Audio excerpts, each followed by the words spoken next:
এই কি হলো ওটা? সকাল হয়ে গেছে তো, বিয়ার পর থেকে দেখতেছি তুমি আজকে কামে যাও তো কালকে যাও না। এমনি কাম করলে চলবো? আর তোমার কাম দেয় বাকি বই বাকি তদারকি করো। উঠো। এই কি হলো? এমনি তোর দাঁড়িয়ে লাগে দেখো আমি খাওয়া দিতেছি তাড়াতাড়ি আহো। আর যদি দেখি তুমি গেছো তাতে খেতে আসো।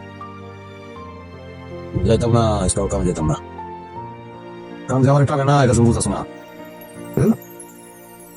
এই হলো মাত্র কাম চালাবো। আসসালামু আলাইকুম মাদু সাহেব। ওয়ালাইকুম আসসালাম। কই তুই? আমার পুকুর কাটানোর কথা তো আরো এক সপ্তাহ আগে। কবে কাটবি? আমি আগে না আজকে? না, এটা তো আপনার কাম। আমি তো প্রমাণ পাঠাই দিয়ে করে ফেলাইতে পারতাম। কিন্তু আপনার কামে এটা সম্ভব না, আমার নিজের উপস্থিত থাকতে হবে।